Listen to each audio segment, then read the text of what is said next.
அதாவது திமுக வந்து அநாகரிகமாக, ஆபாசமாக அரசியல் எதிராளிகளை சித்தரிப்பது என்பது அதுக்கு கைவந்த கலைங்க. அப்ப இதெல்லாம் தெரியாம ஒண்ணும் விஜய் வந்து அரசியலுக்கு வரல. அதனால அவர் வந்து இத பத்திலாம் பொருட்படுத்தல. அவருக்கு வந்து தெரியும். இப்போ நம்ம ரோட்ல வந்து போம்போது எவ்வளோ பேர் குறைப்பார்கள், எவ்வளோ பேர் கல்லடிப்பார்கள். ஒவ்வொருத்தருக்கும் நம்ம பதில் சொல்லிட்டு இருந்தோம்னா, அது வந்து சரியா இருக்காதுன்றதால தான் அவரு சில நேரங்கள்ல இக்னோர் பண்ணிட்டு, அவர் பாட்டுன்னு அவர் வேலைய பார்த்துட்டு இருக்காரு. அதிகமா பேசுறதில்ல அவர். அதனால தான்.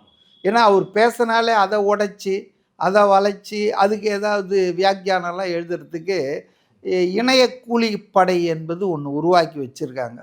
அதுவும் நம்ம சபரீசன், மு.க. ஸ்டாலினுடைய மாப்பிள்ளை, அவர் நடத்துற அந்த பெண் நிறுவனம் வந்து எனக்கு தெரிஞ்சு ஒரு 18, 20 கோடி செலவு பண்ணியிருக்குது. சில மாதங்களிற்கு. தமிழ்நாட்டுல மட்டும் விஜய வந்து கேவலப்படுத்துறது, இழிவுபடுத்துறது, அவமானப்படுத்தல.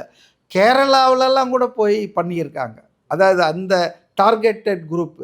ஸோ இணையத்தில வந்து பல கோடி ரூபாய் செலவு பண்ணி, ஒரு ஆளுடைய கேரக்டர வந்து நசிக்கணும், ஆ கெடுக்கணுன்ற மாரி பண்ற அளவுக்கு, அவங்க கிட்ட திமுக கிட்ட இன்னைக்கு பண வசதி இருக்கு, ஆள் பலம் இருக்கு. ஆனா, மக்கள் வந்து எல்லாத்தையும் பார்த்துட்டு தான் இருக்காங்க. மக்கள் ஒண்ணும் முட்டாள்கள் இல்ல. அதாவது கரூர் சம்பவத்துக்கு பிறகு ஒரு 30 நாள், 40 நாள் தாவேகாவினர் ரொம்ப அமைதியா இருந்தாங்க.